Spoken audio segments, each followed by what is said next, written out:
संक्षिप्त शिव पुराण विद्वेश्वर संहिता अध्याय 14 अग्नि यज्ञ, देव यज्ञ और ब्रह्म यज्ञ आदि का वर्णन, भगवान शिव के द्वारा सातों वारों का निर्माण तथा उनमें देवराधना से विभिन्न प्रकार के फलों की प्राप्ति का कथन। ऋषियों ने कहा, प्रभु अग्नि यज्ञ, देव यज्ञ, ब्रह्म यज्ञ, गुरु पूजा तथा भ्रतृप्ति का हमारे समक्ष क्रमशः वर्णन कीजिए।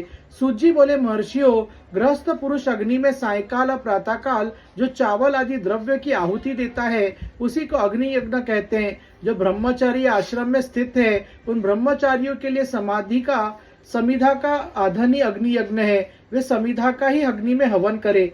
ब्राह्मणों, ब्रह्मचर्य आश्रम में निवास करने वाले द्विजों का जब तक विवाह न हो जाए और वे उपसग्नि की प्रतिष्ठा न कर ले तब तक उनके लिए अग्नि में समधि का आहुति, व्रत आदि का पालन तथा विशेष यज्ञ आदि कर्तव्य है। यही उनके लिए अग्नि यज्ञ है। जिन्होंने भाम्य अग्नि को विसर्जित करके अपने आत्मा में ही अग्नि का आरोप कर लिया है, वैसे वानप्रस्थियों और सन्यासियों के लिए यही हवन या अग्नि यज्ञ है कि वे विहित समय पर हितकर परिमित और पवित्र अन्न का भोजन कर ले। ब्राह्मणों, सायकाल अग्नि के लिए दी हुई आहुति संपत्ति प्रदान करने वाली होती है, ऐसा जानना चाहिए। और प्रातःकाल सूर्य देव को दी हुई आहुति आयु की वृद्धि करने वाली होती है। ये बात अच्छी तरह समझ लेनी चाहिए। दिन में अग्निदेव सूर्य में ही प्रविष्ट हो जाते हैं, अतः प्रातःकाल सूर्य को दी हुई आहुति भी अग्नि यज्ञ के अंतर्गत है। इस प्रकार ये अग्नि यज्ञ का वर्णन किया गया। इंद्र आदि समस्त देवताओं के उद्देश्य से अग्नि में जो आहुति दी जाती है उसे देवयज्ञ समझना चाहिए। थाली पाक आदि यज्ञों को देवयज्ञ ही मानना चाहिए। लौकिक अग्नि के प्रतिष्ठित जो चूड़ाकारण आदि संस्कार निमित्त का हवन कर्म है उन्हें भी देवयज्ञ के ही अंतर्गत जानना चाहिए। अब ब्रह्म यज्ञ का वर्णन सुनो। द्विजों को चाहिए वह देवताओं की तृप्ति के लिए निरंतर ब्रह्म यज्ञ करे। वेदों का जो नित्य अध्ययन या स्वाध्याय होता है उसी को ब्रह्म यज्ञ कहा गया है। प्रातः नित्य कर्म के अनंतर सायकाल तक ब्रह्म यज्ञ किया जा सकता है, उसके बाद रात में इसका विधान नहीं है। अग्नि के बिना देवयज्ञ कैसे संपन्न होता है, इसे तुम लोग श्रद्धा से और आदर पूर्वक सुनो। सृष्टि के आरंभ में सर्वज्ञ, दयालु और सर्व समर्थ महादेव जी ने समस्त लोगों के उपकार के लिए वारों की कल्पना की। वे भगवान श्री शिव संसार रूपी रोग को दूर करने के लिए वैद्य हैं, सबके ज्ञाता तथा समस्त औषधि की भी औषध है। उन भगवान ने पहले अपने वार की कल्पना की जो आरोग्य प्रदान करने वाला है। तत्पश्चात अपनी माया शक्ति का वार बनाया जो संपत्ति प्रदान करने वाला है। जन्म काल में दुर्गतिग्रस्त बालक की रक्षा के लिए उन्होंने कुमार के वार की कल्पना की। तत्पश्चात सर्वसमर्थ महादेव जी ने आलस्य और पाप की निवृत्ति तथा समस्त लोगों का हित करने की इच्छा से लोक रक्षक भगवान श्री विष्णु का वार बनाया।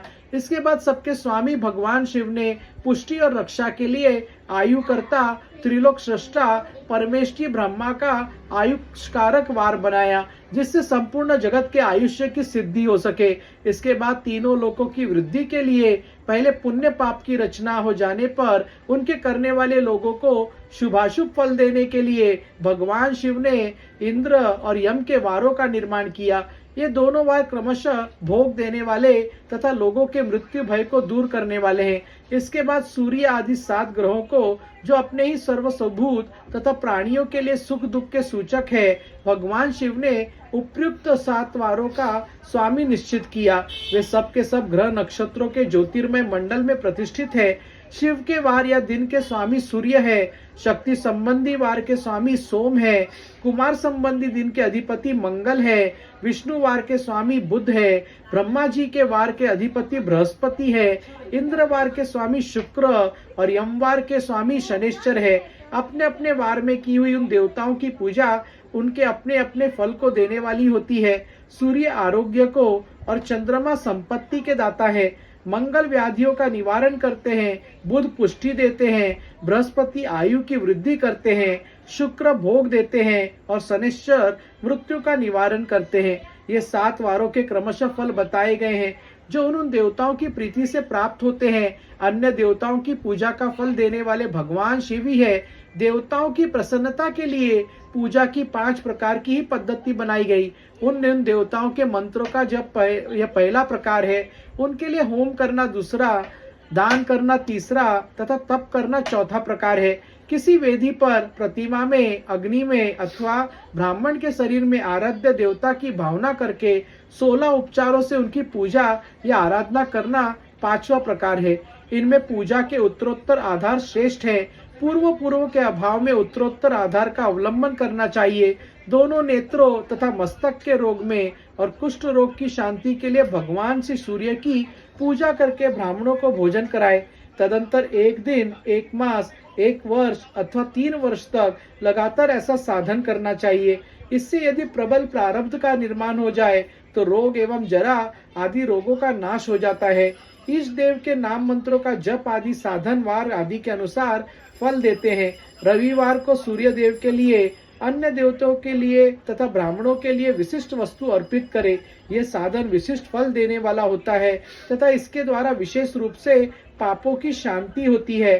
सोमवार को विद्वान पुरुष संपत्ति की प्राप्ति के लिए लक्ष्मी आदि की पूजा करे तथा सपत्नीक ब्राह्मणों को घृत पक्व अन्न का भोजन कराए।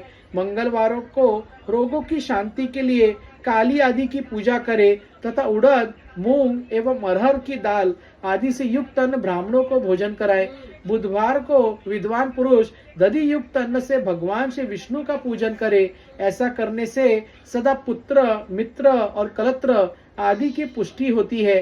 जो दीर्घायु होने की इच्छा रखता हो वह गुरुवार को देवताओं की पुष्टि के लिए वस्त्र, यज्ञोपवीत तथा घृत मिश्रित खीर से यजन पूजन करे। भोगों की प्राप्ति के लिए शुक्रवार को एकाग्रचित होकर देवताओं का पूजन करे और ब्राह्मणों की तृप्ति के लिए षड्रस युक्त अन्न दे। इस प्रकार स्त्रियों की प्रसन्नता के लिए सुंदर वस्त्र आदि का विधान करे। शनैश्चर अपमृत्यु का निवारण करने वाला है। उस दिन बुद्धिमान पुरुष रुद्र आदि की पूजा करे। तिल के होम से, दान से देवताओं को संतुष्ट करके ब्राह्मणों को तिल मिश्रित अन्न भोजन कराए। जो इस तरह देवताओं की पूजा करेगा वह आरोग्य आदि फल का भागी होगा।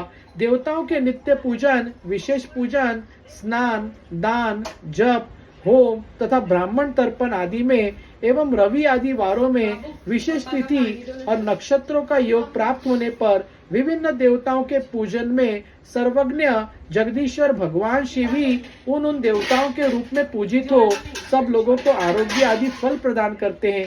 देश, काल, पात्र, द्रव्य, श्रद्धा एवं लोक के अनुसार उनके तारतम्य क्रम का ध्यान रखते हुए महादेव जी आराधना करने वाले लोगों का आरोग्य फल आदि देते हैं। शुभ मांगलिक कर्म के आरंभ में और अशुभ अंत्येष्टि आदि कर्म के अंत में तथा जन्म नक्षत्रों के आने पर गृहस्थ पुरुष अपने घर में आरोग्य आदि की समृद्धि के लिए सूर्य आदि ग्रहों का पूजन करे। इससे सिद्ध है कि देवताओं का यजन संपूर्ण अभुष्ट वस्तुओं को देने वाला है। ब्राह्मणों को देवयजन कर्म वैदिक मंत्र के साथ होना चाहिए। यहाँ ब्राह्मण शब्द क्षत्रिय और वैश्य का भी उपलक्षण है। शुभ फल की इच्छा रखने वाले मनुष्य को सातों ही दिन अपनी शक्ति के अनुसार सदा देव पूजन करना चाहिए। निर्धन मनुष्य तपस्या, व्रत आदि के कष्ट सहन द्वारा और धनी धन के द्वारा देवताओं की आराधना करे। वह बार बार श्रद्धा पूर्वक इस तरह के धर्म का अनुष्ठान करता है और बारंबार पुण्य लोक में नाना प्रकार के फल भोग कर पुनः इस पृथ्वी पर जन्म ग्रहण करता है। धनवान पुरुष सदा भोग सिद्धि के लिए मार्ग में वृक्षादि लगाकर लोगों की छाया का व्यवस्था करे। जलाशय, कुआं, बावली और पोखरे बनवाए। वेद शास्त्रों की प्रतिष्ठा के लिए पाठशाला का निर्माण करे तथा अन्य प्रकार से भी धर्म का संग्रह करता रहे। धनी को यह सब कार्य सदा ही करता रहना चाहिए। समय अनुसार पुण्य कर्मों की परिपाक से अंतकरण शुद्ध हो जाने पर ज्ञान की सिद्धि हो जाती है। जो इस अध्याय को सुनता, पढ़ता अथवा सुनने की व्यवस्था करता है उसे देव यज्ञ का फल प्राप्त होता है। संक्षिप्त शिव पुराण विद्वेश्वर संहिता अध्याय 14 समाप्त।